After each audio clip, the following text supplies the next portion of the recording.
Хайырлы күн, исәнмесез коллегалар. Бүген Татар информат бугат үзәгендә без татарча диктант турында сөйләшәбез.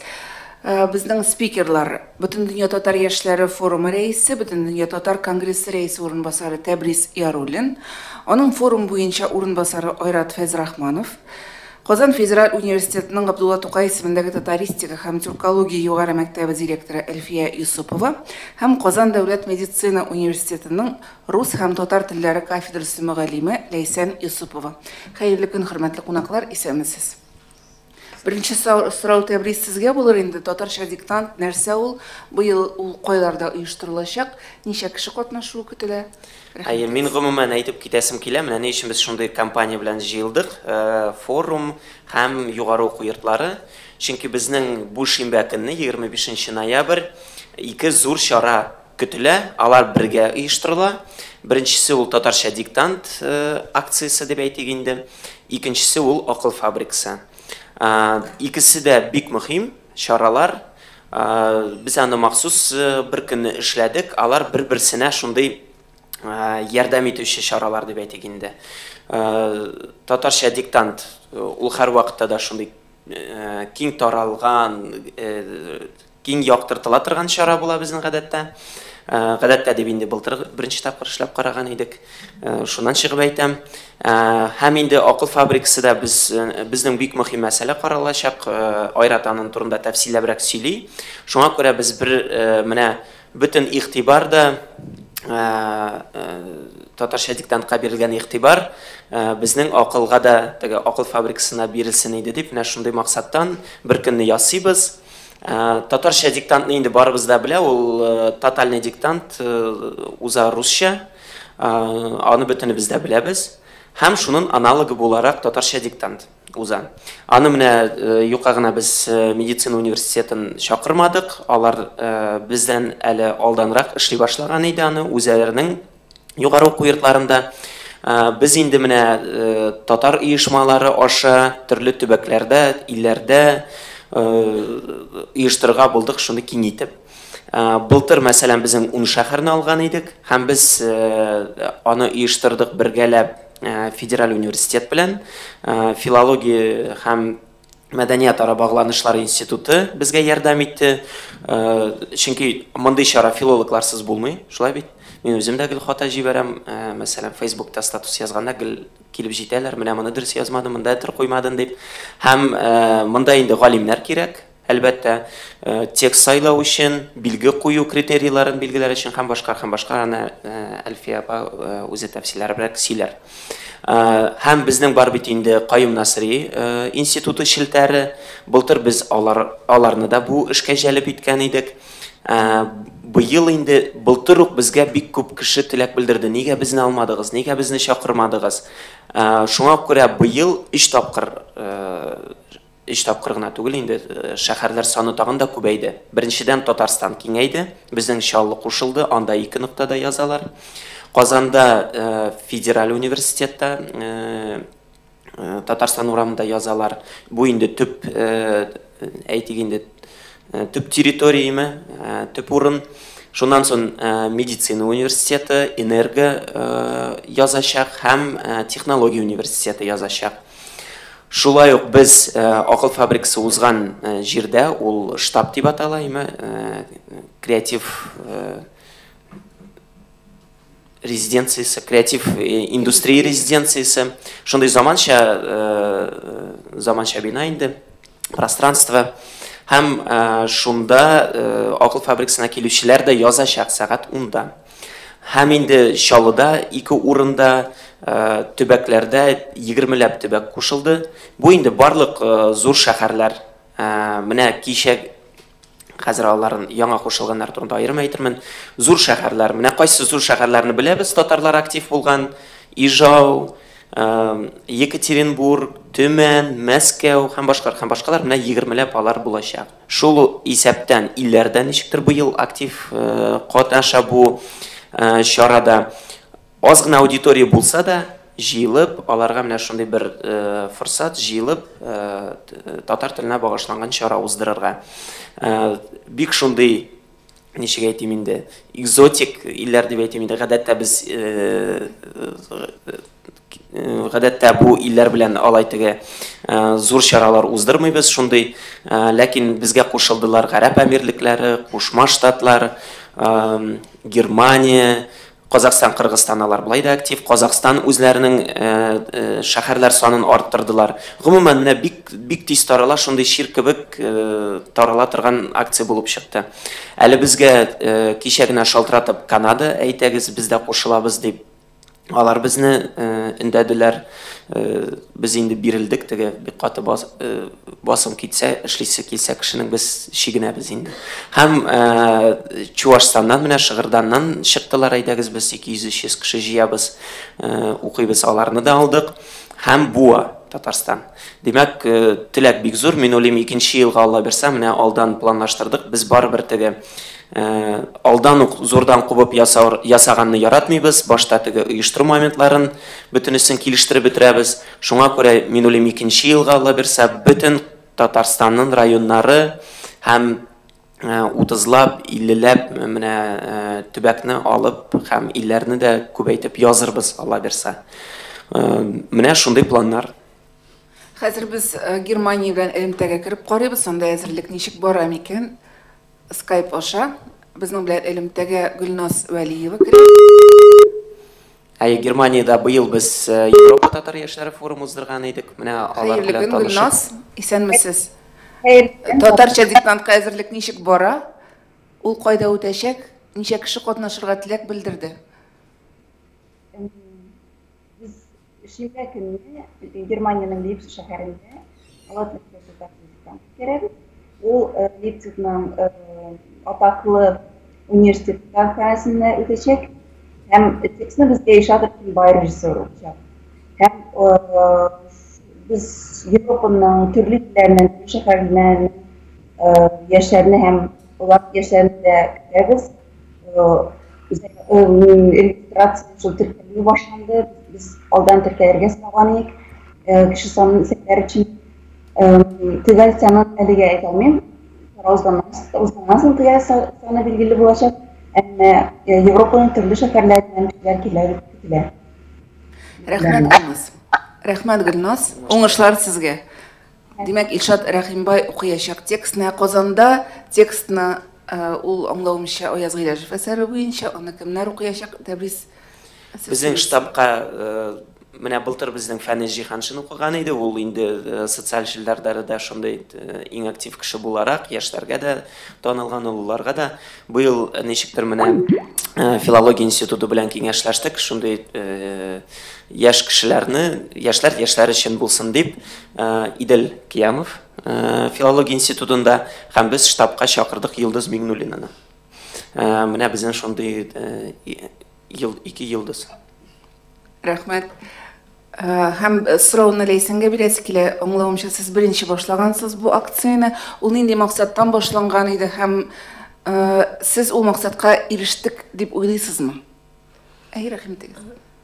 2015 елда Казан медицина университеты Татар диктант бәйгесенә кушылды. Шунда ук безнең ни өчен бу чара рус телендә генә үткәрелә дигән соравыбыз туды. Без татарлар үз телебезне яхшы белергә тиеш, татарча дөрес яза белергә тиеш. Инициативаны ректорыбыз Алексей Станиславович Созинов күтәреп алды.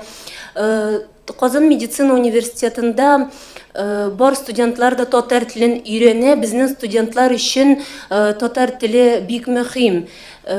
Табиб үз эшендә татар теленнән башка эшли алмый. Менә шул сәбәпләрне уйда тотып, без бу чараны башлап җибәрдек. Безгә медицина Татарстан Республикасының сәламәтлек министрлыгы бик зур ярдәм күрсәтте. Мәгълүмати ярдәмне Татар медиа гафу итегез җәмгыяте күрсәтте. Шул сәбәптән беренче тапкыр уздыруга карамастан чарада 900-гә якын кеше катнашты. Бу Казанда Казан медицина университеты, техника университеты, технология университеты, аграр университет. Инде республика буенча катнашучылар барлык медицина күллиятләренә дә килеп диктантны яза алдылар. Быел да сез үз бинагызда диктантны үткәрәсез инде шулай. Әлбәттә, шушылай татар теленең язмышына битараф булмаган бөтен Россия, бөтен дөньяга фитегез татар яшьләре форумы белән кушылып уздырырга чараны без бик шат. Безнең өчен бу бик позитив момент. Рәхмәт.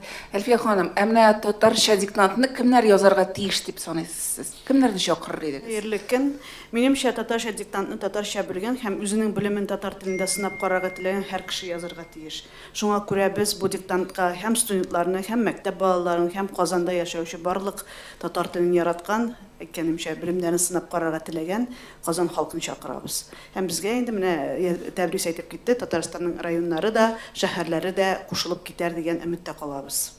Һәм инде алар язган диктантны аңлавымча Казан Федераль университеты мөгаллимнәре тикшерәчәк. Әйе, үткән елда бу эш безгә йөкләнгән иде. Безнең югары мәктәп укытучылары тикшерделәр диктантны, Казанда язылган диктантны да, хәтта регионнарда язылган диктантны да филологлар булмаган очракта безгә китереп, безнең укытучылар тикшерде. Һәм бу елда бер шундый команда төзелде, диктантны һәм яздыру эшендә, һәм тикшерү эшендә катнаша торган команда.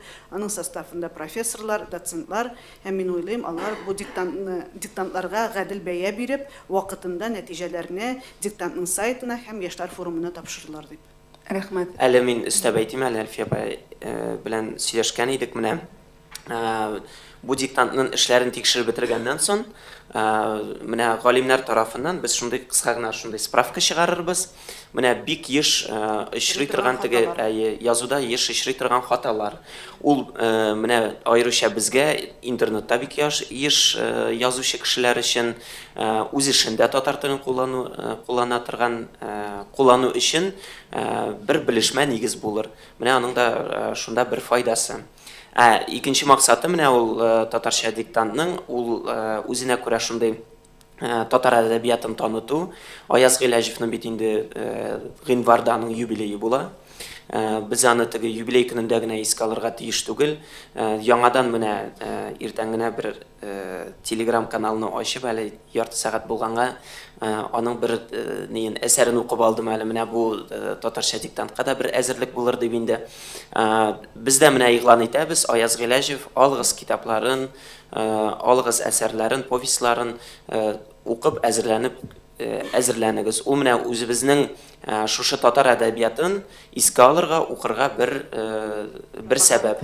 Пропагандаларга танытырга бер сәбәп булып тора. Текстка килгәндә инде пресс-релизларда да язылган Аяз Гыйләҗевнең җомга кич белән әсәреннән үзек, бик матур үзек сайланды, һәм бу үзек диктант язучыларга бик ошар дип уйлыйбыз. Рәхмәт. Хәзер инде тагын бер сорау. Димәк, диктант язарга теләүчеләр сәгать ничәдә килергә тиешләр һәм диктант язу күпме вакытны алачак?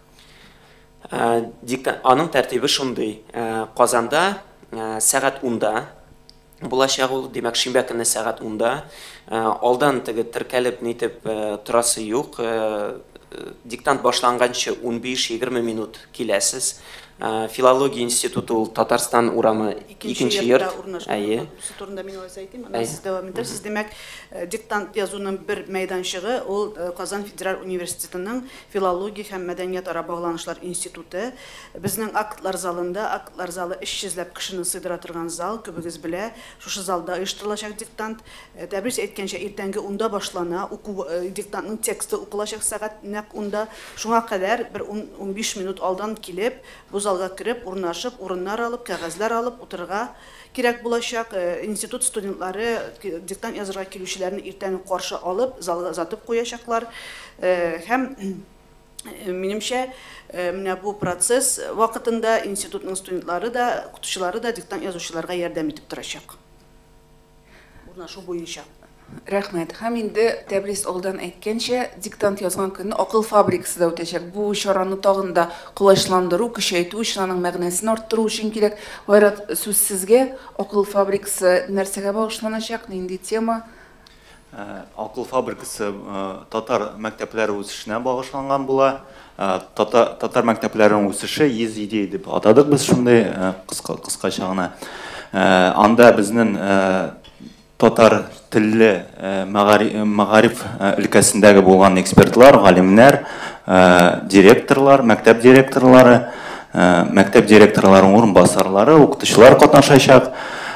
Беренче чиратта без дөнья тәҗрибәсе турында сөйлибез, төбәк телләрдәге, региональный телләрдәге булган мәгариф тәҗрибәсе турында, ягъни Татарстанга ошаган төбәкләрдә мәгариф ничек алып барыла. Мәсәлән, анда Уэльс телендәге мәктәпләр ничек эшли, анда Көньяк Тироль өлкәсендә булган мәктәпләр ничек эшли, билингваль мәктәпләр, полилингваль мәктәпләрнең тәҗрибәсен сөйлибез.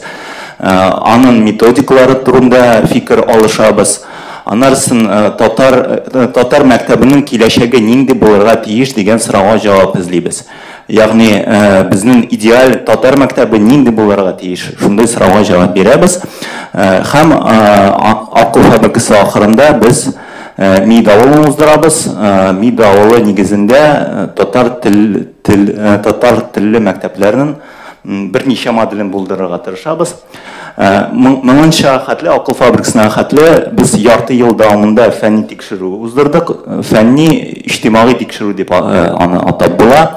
Без башта төрле дөнья тәҗрибәсен өйрәнгән экспертлар белән интервью алдык, татар мәктәпләре белән аралаштык. Аннарысын берничә фокус группа уздырдык, татар мәктәпләре директорлары белән, ата-аналар белән фокус группалар уздырдык, аларның фикерен барладык. Татар мәктәбенең хәзерге вакытта нинди проблемалары бар дигән сорауга җавап эзләдек. Һәм инде үз тәкъдимнәрне, галимнәр тәкъдимнәрен, экспертлар тәкъдимнәрен язып куйдык. Һәм менә бу фәнни тикшерүнең нәтиҗәләре шул акыл фабрикасында да әйтелер.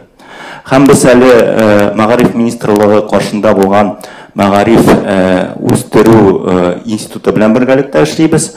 Алар хәзерге вакытта татар телле мәктәпнең үсеше концепциясын булдыралар. Һәм менә бу чара, әлеге чара бу концепцияны булдыруга бер ярдәм булыр. Алар безнең тәкъдимнәрне көтәләр. Безнең Мәгариф министрлыгы да безнең эшебез турында хәбәрдар. Һәм менә җәмәгатьчелектән бу идеяларны көтәләр. Шуңа күрә без бу чарага киң җәмәгатьчелекне дә, укытучыларны, мәктәп белгечләрен чакырабыз. Бары тик татар мәгарифендә булган белгечләр генә түгел, гомумән мәгарифтә булган белгечләр, анда кем башка дөньяда, башка чит илләрдә ничегрәк анда татар мәктәпләр үсә, анда булган белгечләр дә чыгыш ясасын дип инде үзләренең фикерләрен истәсен. Менә бу чарада шундый ният безнең. Ярыма истәсем.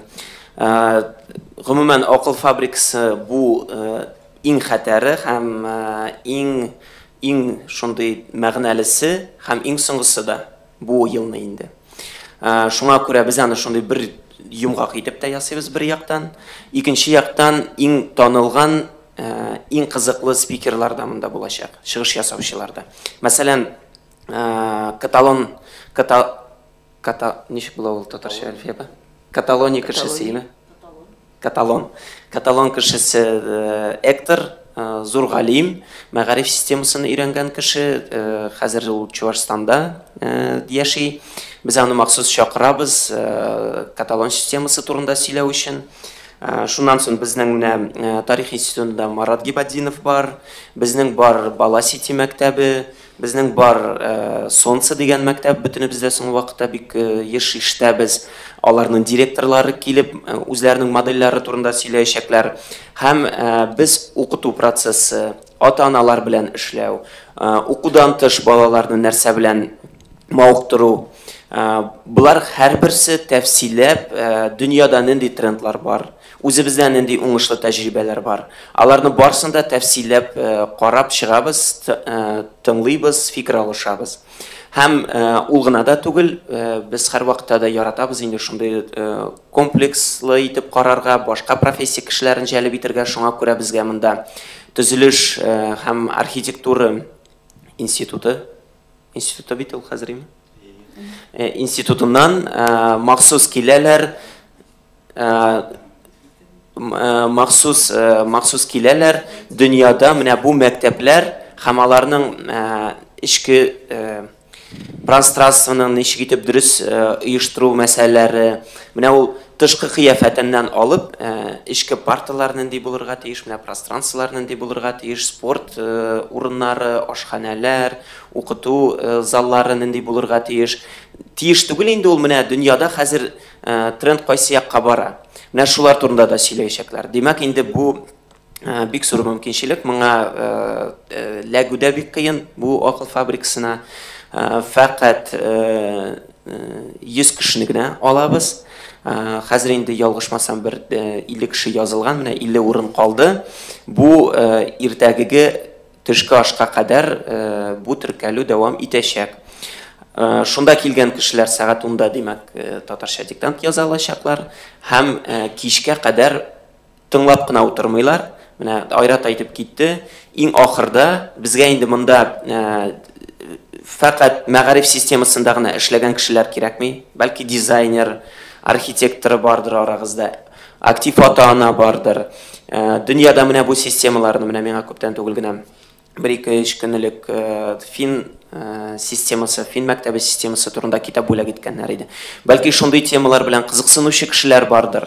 Менә ул кешеләрне чакырабыз, чөнки көн азагынарак менә шушы бөтен фикерләрне ишеткәч, эшкәрткәч, без инде туплап киләчәк татар мәктәбенең моделе турында, моделе өчен 100 идея җыябыз. Бу бик мөһим, чөнки бу модель мәгариф министрлыгы тарафыннан да, мәгарифне үстерү институты тарафыннан да алар бу әйберне эшләячәк, ләкин біз үзебез җәмәгатьчелек тарафыннан һәм балаларны мәктәпкә илтүче ата-аналар буларак үз фикеребезне җиткерергә тиеш. Һәм минемчә бу шул вакытта гына уңышлы була бу проект. Беркем дә читтән килеп, үзебезгә татар мәктәбе яисә үзебезгә мәктәп төзеп бирүче, ул булай булырга тиеш дип әйтүче кеше юк. Аны безгә үзебезгә эшләргә кирәк. Һәрбер милләт, һәрбер дәүләт мәгариф системасын үзе төзи. Бер сүз кенә әйтим инде, безнең татар телле мәктәпләрнең проблемалары аз түгел. Кайсы бирләре, мәсәлән, татар телендә укытмый, фәннәрне татар телендә укытмый диярлек дәрәҗәдә җиткәннәр. Ни өчен без бу дәрәҗәгә җиттек? Бу хәлне ничек үзгәртеп була дигән сорауга да җавап бирәбез. Һәм кызганыч, хәзер күп кенә ата-аналар татар телле мәктәпләр турында уйламый, баласын татар телле мәктәпкә бирергә уйламый да. Менә бу хәлне дә ничек үзгәртеп була?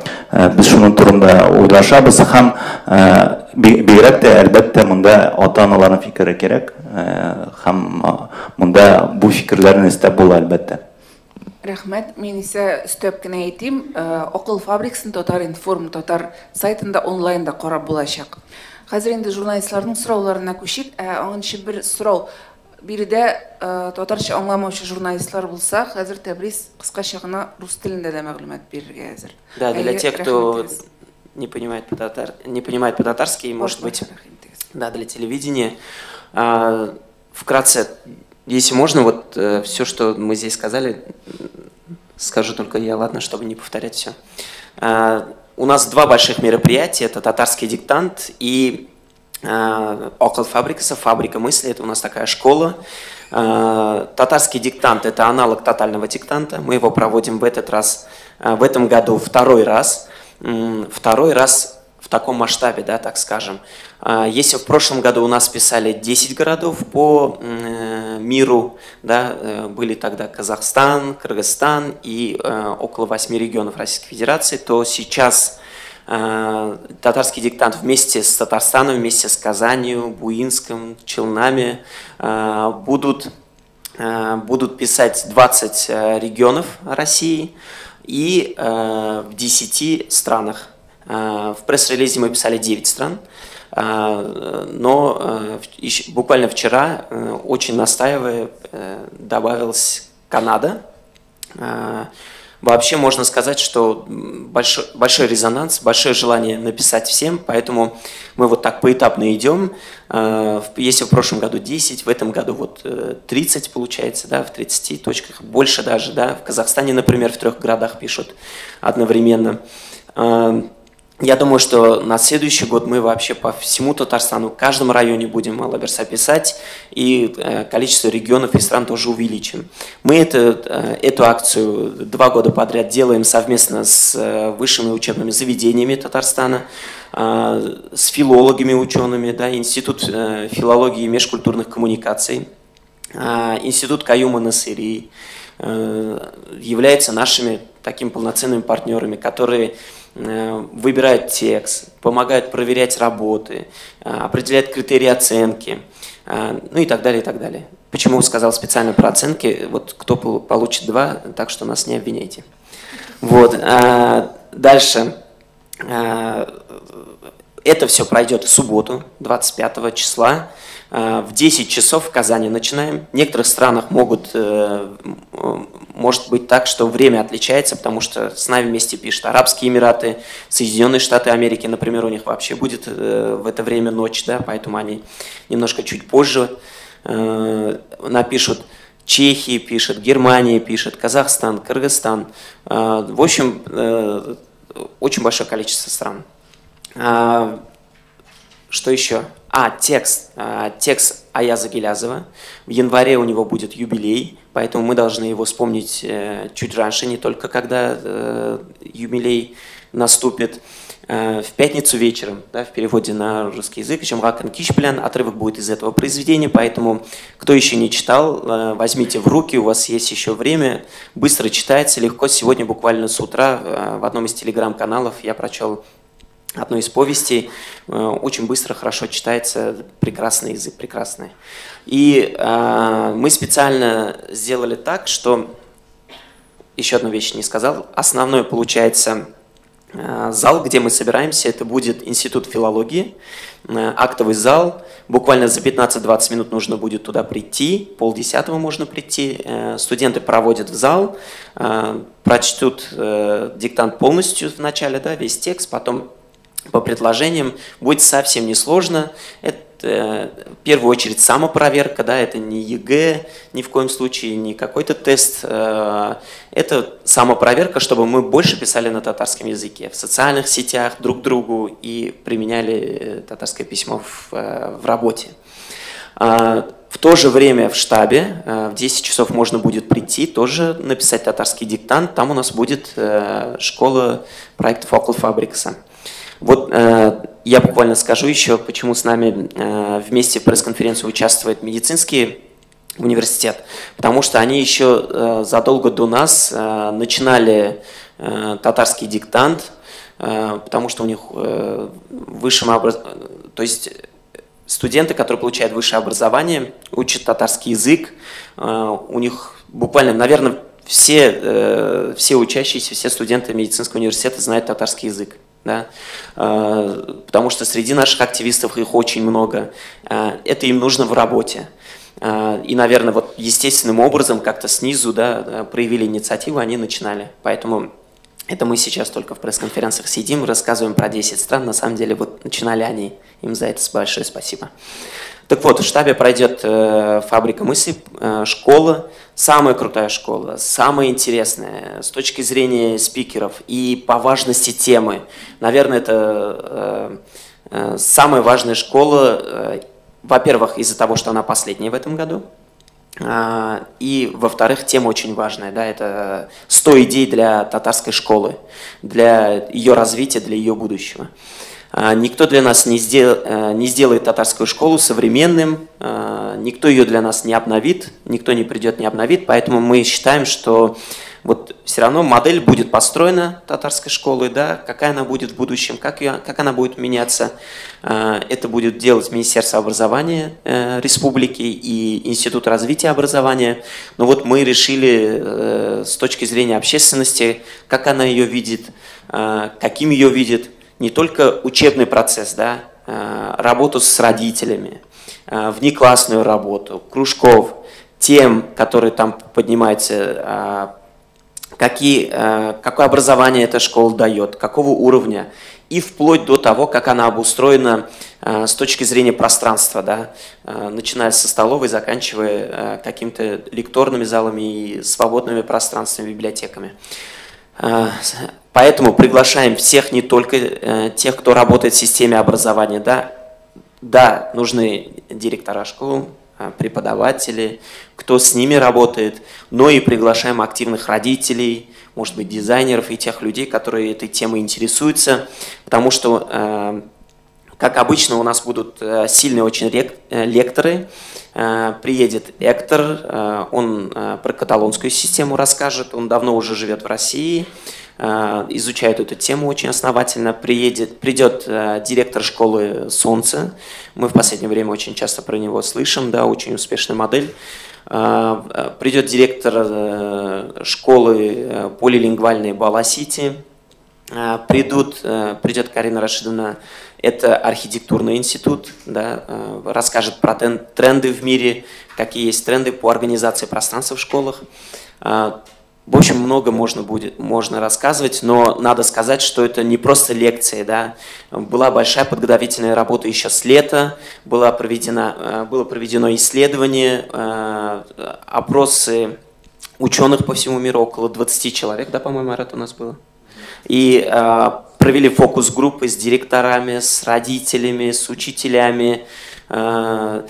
И все это все выводы, которые будут, ну, так скажем, это научно-общественное, да, такое исследование, и все выводы, обобщения мы как раз представим во время этой школы. И надо будет сидеть до конца, надо к этому готовиться, что целый день мы принимаем информацию, а потом мы отдаем. Каким образом? У нас будет мозговой штурм, большая сессия, во время которой, разбившись на команды, мы как раз эти 100 идей сформулируем. Потом, обработав, передадим всем тем, кто принимает решение по формированию модели татарской школы будущего. Все вроде сказал, да, Айрат? Вот, так что приглашаем. Болды, спасибо. Сейчас перейдем к вопросам журналистов. Коллегалар сұрауларына. Рахметіңіз, Татар информ мәғлүмат агентлігі бірінші. Рахметіңіз. Сіз сұрағым шындырақ бола. Бірінші сұрағым, біздің бетінде 10 ил қатнашачақ һәм оларда әрбірсінде түрлі графика, түрлі алфавит. Олар нендей графикада, нендей алфавит білән язышачақ һәм, мәселен, ғараб әмірліклерінде бір түрлі болса, Америкада екінші түрлі һәм бізде кириллица һәм бізде олар кириллицада язамы или айырмасы болашақ мы мәселен? Кириллица, да. Кириллица. Әгер дә, мәселен, Америкада туып үскен татар кешесе латин графикасында язса да, бу эшне тикшерү мөмкинлеге булачак. Хәтта Гарәбстанда туып үсеп, гарәп графикасын белеп, аны татарча яза алса, без аны да тикшерә алачакбыз. Язсыннар гына. Рәхмәт. Рәхмәт. ТНВ-ның сорауы бар. Рәхметегез. Диктант язырга килгән кеше ручка белән кагазны үзе алып керәме, яисә таратачаклармы? Бик кадерле ручкасы булган булса алып килә, булмаса без бирәбез. Кагазларны без таратабыз. Чөнки аның номеры була. Сез исем фамилиягызны язасыз һәм шуннан соң электрон рәвештә сертификатны алырга һәм шушы номер буенча филологларга чыгып, минем нинди хаталар булган, нәрсә өстендә эшләргә кирәк дип консультация алу өчен. Ансы шулай. Менә без беләбез инде егы системасы буенча шулай теге кодлар, әмма безнең монда кодлардан кала исем фамилияда языла, шуңа күрә кагаз алып килмәгез. Рәхмәт. Сөембикә журналы. Менә узган ел язучылар арасында бер хатасыз язучы кешеләр булды микән? Аларның исем фамилияларын әйтә алмассыз инде сез. Һәм хатасыз язган кешеләргә берәр төрле стимул юк микән? Мәсәлән, Лобачевский китапханәсенә читательский билет. Тәкъдим өчен рәхмәт. Ну, Әлфия уйлашырбыз, бәлки филология институтында берәр шундый берәр фишка бирербез, яки библиотека, китапхана белән бәйле. Рәхмәт. Тәкъдим өчен хатасыз язучылар булдымы? Хатасыз язучылар, без бит инде билге куябыз, бишлеге язучылар булды, ләкин бүген инде хәзер аларның исем фамилияларын искә төшерү мөмкин түгел. Хатасыз язучылар булды, ләкин бик күп хата язучылар да булды. Ләкин инде без аларга аларның өметләрен үзмибез, әзерләнергә, киләсе елларда яхшырак язарга дигән теләкләребезне белдерәбез. Менә безнең бишлегә язучыларга аларга аерым сертификат була. Димәк, бар катнашучы сертификаты, бар бишле алучы сертификаты. Рәхмәт. Сораулар тагын бармы? Микрофонга ярыймы? Бу сорауым түгел, бу акыл фабрикасына актив әтияниләрдән тәкъдимнәр дигән. Шимбә көнне мин диктант язарга килермен, Алла бирәмсә, көн буе утыра алмам, вакытым юк. Менә актив әтияни буларак бер генә тәкъдимем бар, татар мәктәбен мин ничек күрәм. Мин татар мәктәбен конкурентно способный итеп ясар өчен бер тәкъдим әйтәм. Анда гарәп теле һәм Кытай теле бик яхшы итеп, инглиз теле бик яхшы итеп укытылса, хәтта татарлар гына түгел, урыс әтияниләре дә балаларын шушы мәктәпкә биргә атлыгып торырлар иде. Чөнки татар төрек лицее чынлап та телне белгән һәм инде мәктәпне бетереп тә шул телдә эшли алган укучылар әзерләп чыгара. Менә татар мәктәбе шундый булса, ул чынлап та киләчәккә бик өметле булыр иде. Рәхмәт тәкъдимегез өчен. Без анда төрле модельләр турында сүз алып барабыз. Чөнки татар мәктәбе кайсы бер татар мәктәпләре телгә басым ясарга тиештер, кайсы бер татар мәктәпләре төгәл фәннәргә басым ясарга тиеш. Безнең кызганыч татар телле көчле, менә шундый төгәл фәннәргә көчле булган татар мәктәпләрен хәзер менә истә түгел алар. Физмат юнәлешендә, бәлки андай экология, медицина белән бәйле татар мәктәпләре булдырырга, бәлки журналистика, иҗат белән бәйле татар мәктәпләре булырга тиештер. Модельләр төрлелеге булырга тиеш. Зур һәм көчле, зур күп санлы бала укытырган мәктәпләр булырга тиештер. Һәм бәлки кичкенә сәләтле балалар өчен аерым бер мәктәпләр булырга тиештер. Без шуның турында сүз алып барабыз. Тәкъдимегез өчен рәхмәт. Без аны әлбәттә аның турында фикер алышырбыз. Гомумән тәкъдимнәр булса, менә без кешеләргә әйтәбез, язып җибәрегез. Безнең аккаунтлар алар бөтенесе дә ачык, бөтен социаль челтәрләрдән миндә айратта бар. Айратка җибәрсәгез тагын да яхшырак. Менә формулировкасын языгыз да җибәрегез. Без аларны бөтенесен кабул итеп, бу идеяларны биргәндә кулланырбыз. Рәхмәт. ТНВ телеканалының сорауы бар. Диктантны уку өчен ни өчен укытучылар сайланмады? Ни өчен Ләлә Миңнуллина, Идел Кыямов нәрсәдән чыгып сайланды булар? Пиар ягыннан инде. Аларны ничек укыячак? Йолдыз Миңнуллина. Да аудиториядамы? Мин уйлыйм, аларның теге сәләтләрендә шик юк инде безнең.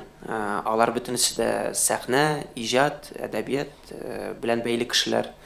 Алар яхшы укыйлар һәм икенче яктан барыбер язучы кеше ул бит егыга килми. Ул шундый үзе кебек үк татарча язырга һәм аны камилләштерергә теләк белдереп киләләр. Шуңа ачык чараларга, шундый киң чараларга, зур чараларга гадәттә танылган кешеләрне сайлыйлар инде. Бу инде, белмим, бик минемчә стандарт шундый подход. Алар аудиторияда укыячакмы? Аудиториялар. Һәм башка аудиторияларда ничек? Башка аудиторияларда үзләренеке, медицина университетында кем укый сездән? Әлегә әйтә алмыйбыз. Өстәп әйтәсем килә, беренче тапкыр уздырганда табиблар чакырыйк дип әйткәннәр, менә шул сәбәптән без бу идеяны алмадык. Дикциясе әйбәт булырга тиеш бу кешеләрнең. Журналистлар, артистлар. Рәхмәт. Татар информның сорауы бар. Алия. Әйтеп кенә әйтим инде, гафу итегез теге өстәп. Һәрбер җирдә кешеләр спикерларны үзләре сайлыйлар. Кирәк булса инде без аларга тәкъдим итәбез. Мәсәлән, күрдегез бит Лейпцигтан.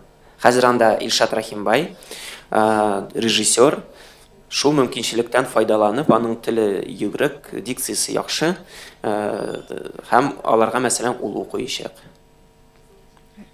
Әлегә әйтергә авырдыр, но ничә кеше килүен көтәсез? Былтыр ничә кеше катнашкан иде татарча диктантта һәм нәтиҗәләре кайчан булачак? Нәтиҗәләре бер ай эчендә булачак, чөнки катнашучылар саны күбәйде. Ел ахырына кадәр Алла бирсә, без бу ниләрне, әйберләрне тикшереп бетерербез, һәм былтыр хәзер инде хәтерләмим, ялгышмасам 2000-гә якынмы кеше катнашкан иде, 1000 булдымы? Хәтерләмим, 1000-гә якын иде, ялгышмасам, менә бу төбәкләрне ниләрне алсак. Бу ел менә без 5000-гә якын бланклар таратылды. Бу инде без запас белән ясыйбыз. Мин уйлыйм, бер 3000-гә якын кеше язар. Алла берсә быел. Рәхмәт, тагын сораулар бармы? Еще вопросы, коллеги? Сораулар булмаса, матбугат конференциябызны төгәллибез. Зур рәхмәт килүегез өчен, уңышлар сезгә барлык проектларда, сезгә хәерле эш көннәре, коллегалар. Рәхмәт, сау булыгыз.